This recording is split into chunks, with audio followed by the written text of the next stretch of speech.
Hola queridos amigos de distintos lugares del mundo, una alegría poder compartir estos momentos con este tema tan interesante que hemos titulado ¿Ganadores o perdedores? ¿Somos ganadores o somos perdedores? Vamos a ver ahí en Mateo capítulo 5 el pasaje central para compartir. Mateo capítulo 5, versículo 38 al 42. Me pueden acompañar con la palabra de Dios y vamos a leer estos pasajes que dicen así. Oísteis que fue dicho ojo por ojo y diente por diente. Pero yo os digo, no resistáis al que es malo. Antes a cualquiera que te hiera en la mejilla derecha, vuélvele también la otra. Y al que quiera ponerte a pleito y quitarte la túnica, déjale también la capa. Y a cualquiera que te obligue a llevar carga por 1 milla, ve con él, ¿cuánto? 2 millas. Al que te pida, dale, y al que quiera tomar de ti prestado, no se lo rehuses. Bueno, esto va contra nuestra naturaleza. Nuestra naturaleza humana, ¿no es cierto?, corrompida por el pecado, el egoísmo, lo que es mío, no quiero que nadie lo toque. Bueno, pero aquí, ojo por ojo y diente por diente, la famosa ley del talión, ¿no es cierto? Cuando uno mira y busca en el diccionario, va a encontrar que dice pena con que se castiga a una persona causándole el mismo daño que ella causó. Bueno, me hinchó un ojo, le hinchamos un ojo. Me lastimó un dedo, le lastimamos un dedo. Parece una ley de gángster, ¿no? La época de los gángster que te cobraban o igual o más. Pero el texto comienza diciendo, oísteis que fue dicho. Esto no era algo nuevo, correcto. Y no es que lo dijo cualquiera. Se dice popularmente, comúnmente, en la cultura, oísteis que fue dicho. No, vamos a ir a Éxodo capítulo 21. Éxodo capítulo 21. Allí, en la palabra de Dios, en el capítulo 21, versículo 24, dice así. Ojo por ojo, diente por diente, mano por mano, pie por pie. Qué bárbaro, ¿no? Cuando uno encuentra estas leyes en la Biblia, yo pienso, ¿no? Si alguien abre la Biblia por primera vez y lee esa parte. Yo a veces hay muchos pasajes que uno dice, abre la Biblia, el pobre Gustavo que lo invité, le dije, lee la Biblia, pero no le dije dónde leer. Y él va y abre la Biblia y encuentra estos textos, u otros que son difíciles de entender, de comprender. Y encima se desanima, quizás cierre la Biblia y diga esto no es para mí, o tenga un concepto de Dios equivocado. Bueno, siempre que invitamos a estudiar la Biblia, que las personas lean, orientemos en qué le sugerimos que lea los salmos, los evangelios, o sea, siempre orientando, es lo mejor, a un pasaje preferido, a un capítulo especial que te guste, para que el primer impacto a la persona sea un impacto positivo. Pero bueno, para comprender esta ley que aparece allí en Éxodo, ¿no es cierto?, debemos viajar en el tiempo. Tenemos que viajar en el tiempo a esa época cuando fue dada y con quienes estaba tratando Dios. En primer lugar, Dios trataba con un pueblo esclavo por 4 siglos, 400 años de esclavitud. Habían perdido todo tipo de educación, de formación, de delicadeza. 400 años de esclavos. Piensen cuántas generaciones son esas, ¿correcto? Los esclavos no suelen vivir mucho. Segundo, con un corazón absolutamente endurecido. Vamos a leer eso en la Biblia, Éxodo 32:9. En Éxodo 32:9, a este pueblo que Dios había sacado de Egipto, le dice Dios a Moisés, en el capítulo 32, versículo 9. Le dice así, le dice, dijo más Jehová a Moisés, yo he visto a este pueblo, que por cierto es pueblo de dura cerviz, duro de cabeza, testarudo, correcto. Un pueblo casi, podríamos no sé si decir bruto, si sería la palabra, no sé cómo es ahí en otras culturas o idiomas esta palabra, ¿no? En su salida de Egipto, tenemos que recordar, cuando salieron de Egipto, la Biblia dice que salieron 600.000 hombres, correcto, de a pie. Las mujeres no se contaban, correcto. Y acuérdense que había más mujeres que hombres. Acuérdense que una de las ordenanzas del rey de Egipto había sido que se mate a los niños varones. Así que muchos niños varones fueron muertos hasta que el temor se apoderó de las nodrizas y no querían hacerlo. Pero este rey de Egipto tenía otras que sí cumplirían su voluntad. Por eso la mamá de Moisés largó Moisés justamente a su hijo para que Dios lo cuide, y verdaderamente lo hizo. O sea, en su salida de Egipto tenemos más de 2 millones de personas. Piensen ustedes la masa de gente que es eso. Y encima se le sumaron los egipcios que habían quedado sin nada, porque con las plagas Egipto quedó devastado. Y ellos dijeron, dice justamente Patriarcas y Profetas, usted lo puede leer, libro precioso de paso para que lo lean, paralelo con la Biblia, dijeron, vamos a jugar nuestra suerte con los israelitas, porque acá no nos queda absolutamente nada. Y entonces participaron de Éxodo junto con los israelitas. De paso, Elena que dejó ahí explica que esos egipcios fueron los que trajeron muchos problemas a Israel. O sea, esa masa de gente bruta, perdón la expresión, ¿no es cierto? Un pueblo de corazón duro, había que manejarlo, había que educarlo, que formarlo, ¿correcto? Por lo tanto, Dios vio necesario instituir leyes duras, vamos a decir, como esas que leímos recién, a fin de controlar la brutalidad de esa gente, de ese indomable pueblo. Esto es entendible, ¿por qué? Basta con pensar, si uno tiene 2 hijos, uno es dócil, el otro es rebelde, uno es sumiso, el otro es hiperactivo y todo en contra. Los métodos a aplicar jamás pueden ser los mismos. No sería correcto educarlos de la misma manera, sí con el mismo amor, sí con el cariño, sí con la paciencia, pero hay reglas que quizás este tenga que tener, límites que el otro no necesita, porque es dócil, porque está ahí sentadito, leyendo un libro. Nosotros tenemos en nuestra iglesia, aquí en el Bolsón, unos nenes, hay de todo, ¿no? Pero unos nenes, que yo le digo a la mamá, ¿por qué no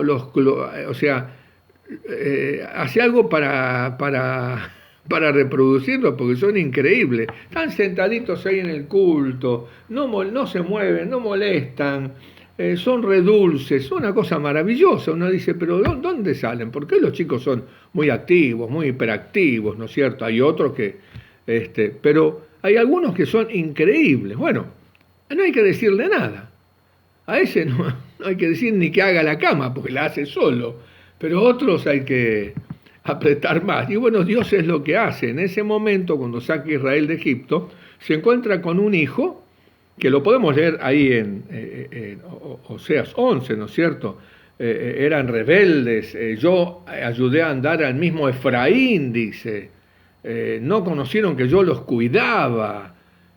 O sea que no reconocían absolutamente nada.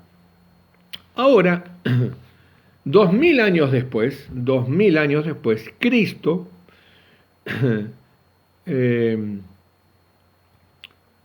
dice ahí en el versículo 39, pero yo os digo, no resistáis al malo. Interesante eso. Antes a cualquiera que te hiera la mejilla derecha, ponle tú la izquierda. Bueno, alguien me preguntó, ¿no? Alguna vez, ¿por qué Cristo no puso la otra mejilla cuando le pegaron un sopapo? Bueno, vamos a leerlo, está ahí en Juan capítulo 18. Juan capítulo 18, muy interesante la pregunta, es curiosa y vamos a responderla. Juan capítulo 18, versículos 22 y 23. Cuando Jesús hubo dicho esto, uno de los alguaciles que estaba allí le dio una bofetada, diciendo: ¿así respondes al sumo sacerdote? Y el 23 dice: Jesús le respondió: si he hablado mal, testifican que he hablado mal, y si bien, ¿por qué me golpeas? Aquí Jesús no le coloca la otra mejilla. Bueno, si yo quisiera zafar a ese planteamiento, diría que el texto dice que si te bofetean la mejilla derecha, hay que ver si el soldado le bofeteó la izquierda. No, es una forma de zafar la respuesta. Pero en realidad, Jesús, cuando enseña que colocar la otra, no se refiere literalmente que yo tengo siempre que colocarla, se refiere a ser humilde, sumiso, no responder al mal con el mal, a absorber el golpe. Y muy bueno la frase que le dice, ¿no es cierto? Si he dicho mal, dime en qué, y si no, porque me pegas. Ahora, la acción vuelve a la conciencia de la persona, que no sé si habrá dormido esa noche pensando: ¿y para qué le pegué? Si es que le quedaba algo de conciencia, porque eso puede ser también.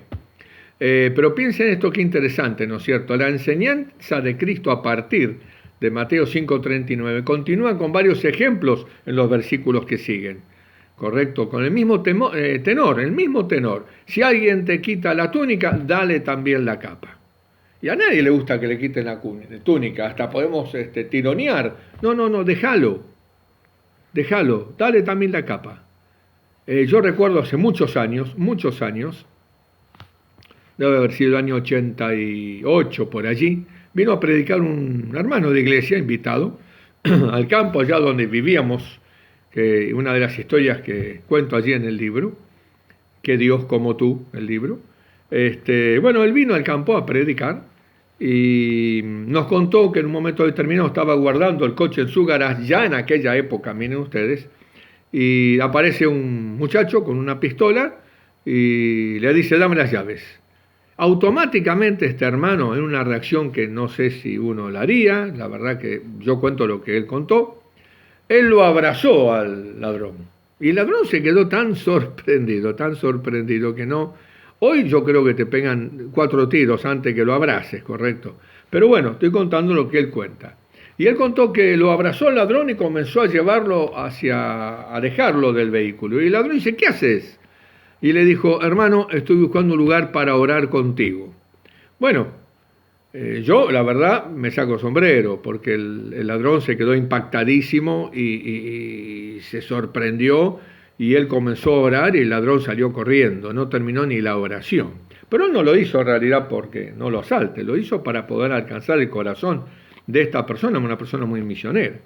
Pero bueno, aquí nos dice claramente que si te pide la túnica, dale también la capa. Quien te obliga a llevar una carga, una milla, que era lo que la ley ordenaba, ¿correcto? Llévala 2. Al que te pida, dale. Y si quiere tomar prestado de ti, no se lo niegues. Interesante. El Señor siempre te va a devolver abundantemente. Siempre te va a devolver abundantemente. Claro. Aquí aparecen estos pensamientos que normalmente en el mundo sería algo, lo del título de hoy, ¿no? Ganadores o perdedores, porque si a vos te quieren robar un saco y encima le das la corbata y la camisa, ¿qué te van a decir tus amigos? Pero vos sos un tonto, sos un gil, sos un perdedor, ¿correcto? Así te vas a quedar sin nada. Siempre dispuesto a ayudar al otro, dando y no pensás en vos, sos no sé, o sea, ¿es un perdedor una persona que da? ¿Es un perdedor aquel que confía en Dios y si te quieren sacar algo le das el doble? O si tenés que ayudar a alguien y vos ves que le ofreces un dedo y te agarra un brazo, o sea, ¿cómo actuar cristianamente? Yo creo que se es ganador cuando uno vive para servir. Se es ganador cuando uno tiene la actitud de Cristo. Se es ganador de eternidad, cuando uno hace las cosas que Dios nos invita a hacer. Por eso, dentro de todo esto que es cuando uno lo mira tan fuera de lo normal de lo que vivimos y lo que vive cualquiera, porque hoy cualquiera te dice, no, me quiso agarrar el coche, le di un trompazo, correcto, me quiso robar la cartera, le pegamos un garrotazo. ¿Cuántas veces en televisión vemos el mismo barrio, la misma gente que acorrala al ladrón y lo atan ahí a un palo y llaman a la policía mientras le dan? O sea, un mundo totalmente de violencia, y Dios nos invita, correcto, a poder vivir una vida distinta, a ser ganadores, porque si actuamos así, vamos a ser perdedores. Fíjense, todas las películas prácticamente de televisión, de Netflix, donde sea, todo es violencia, todo se arregla con un disparo, con un golpe karate, con una patada voladora, con volarte la cabeza, todo se arregla de esa manera. La violencia engendra violencia. Y Dios nos está invitando aquí a algo absolutamente contrario, ¿no es cierto? Y llévame la carga, y llévatela vos la carga, ¿qué te tengo que llevar yo, querido? ¿Quién sos? Esas son las respuestas de hoy. Pero, hermano querido, el que nos ha llamado, en su palabra nos dice esto. Las enseñanzas de Cristo hoy, a partir del Nuevo Testamento, y en el cambio que hizo Cristo ahora, frente a ese pueblo durísimo de cerviz, a una vida más civilizada como se vive hoy, Cristo nos está invitando justamente a poder ser ganadores cuando somos humildes, cuando somos sumisos, cuando no nos resistimos al mal. ¿Correcto? Si te piden algo, dáselo. Si te piden que les ayudes, y si podés, ayúdalo. Y quédate más tiempo, porque el Espíritu Santo va a sacudir los corazones. Hay gente inclusive que puede hacer cosas probándote. Miren, hace muchos años, año 80, miren ustedes, año 80, yo tenía 24 años, yo trabajaba en la municipalidad y damos muy buen testimonio. Yo me acuerdo, Dios allí me regaló varias almas que hoy todavía están batallando, y sus hijos y nietos en la fe.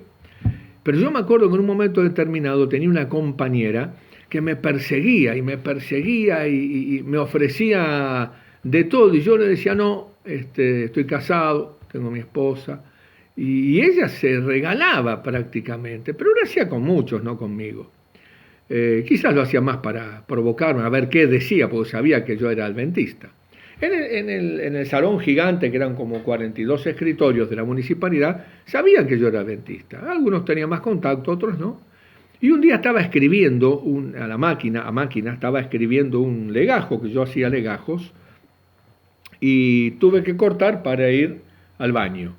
Cuando volví, aprieto la tecla y alguien, en el transcurso que yo estaba en el baño, ató varias teclas con una banda elástica para que cuando yo tocara, toda la masa de teclas hiciera un manchón en el papel. Así que, bueno, corté la banda, tuve que poner una hoja nueva, hice el legajo nuevo, tranquilo, sin problema, ¿no es cierto?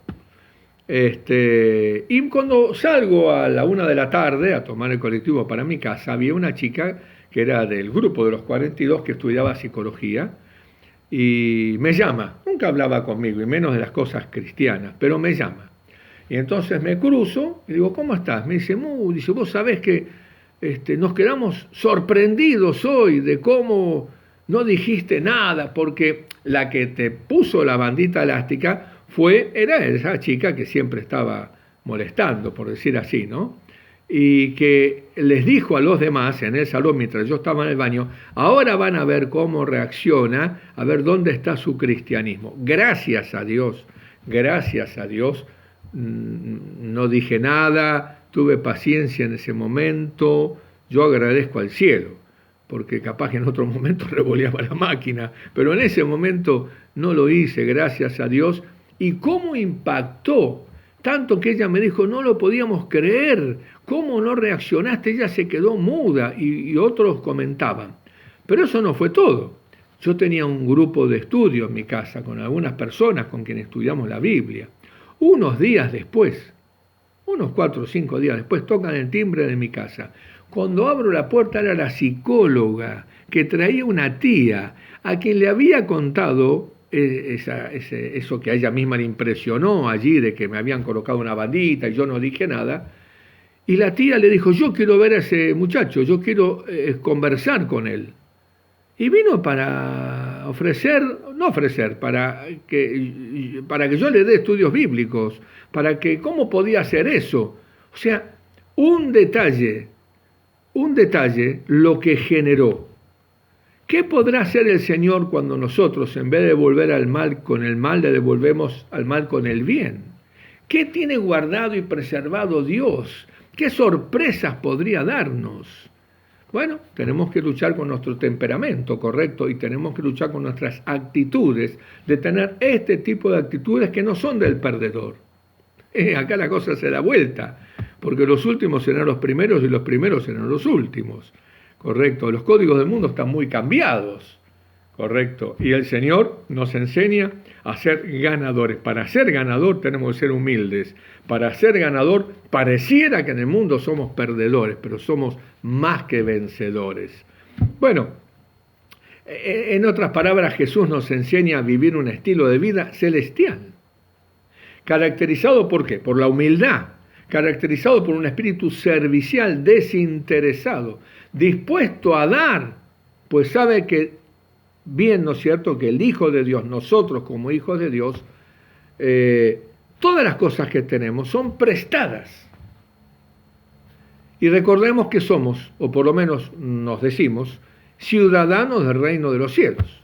Nos llamamos hijos de Dios, etcétera, etcétera, etcétera. Jesús dijo algo muy interesante: ejemplo os he dado, para que como yo he hecho, vosotros también hagáis. Un consejo: busque el libro El deseado de todas las gentes y lea allí en El deseado de todas las gentes el capítulo La niñez de Cristo y el otro capítulo,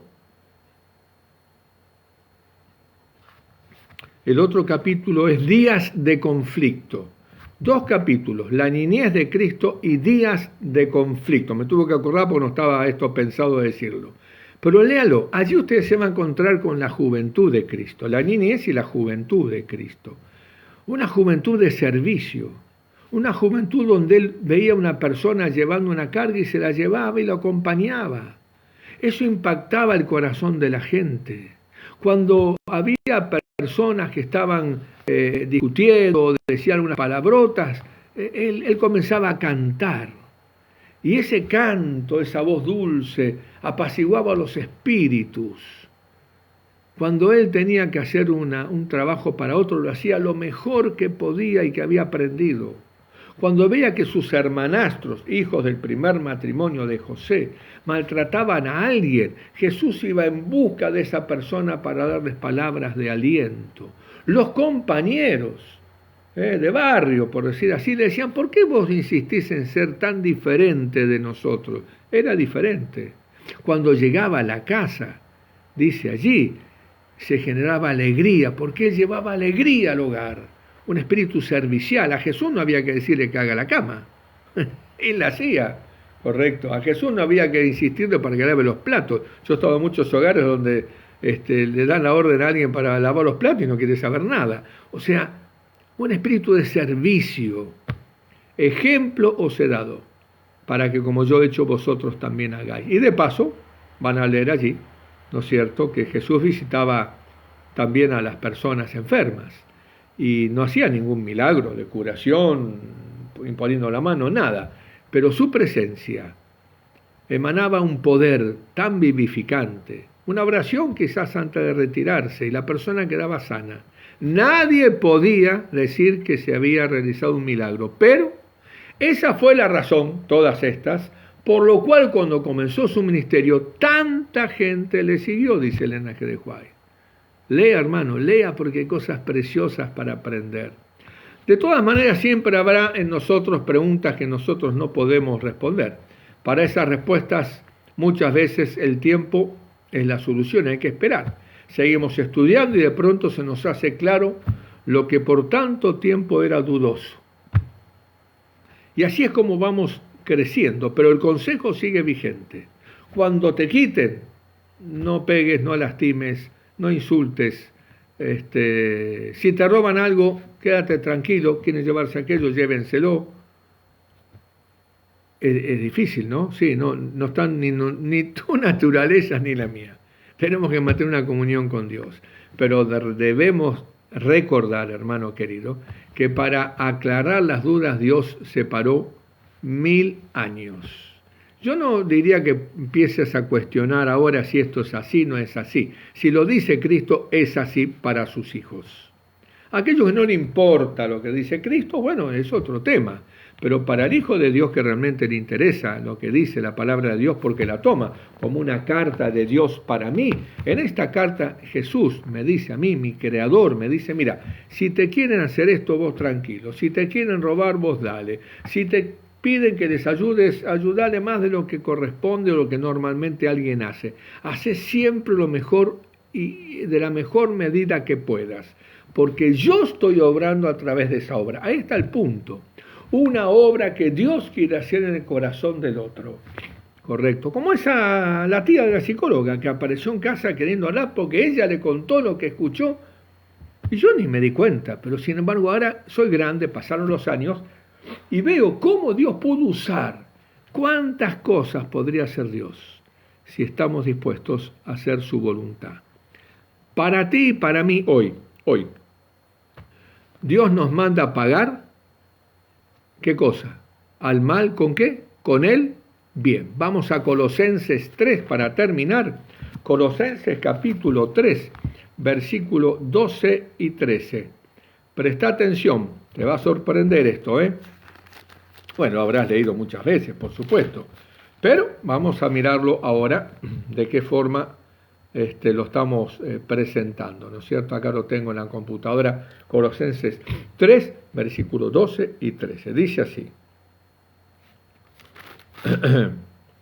Vestíos pues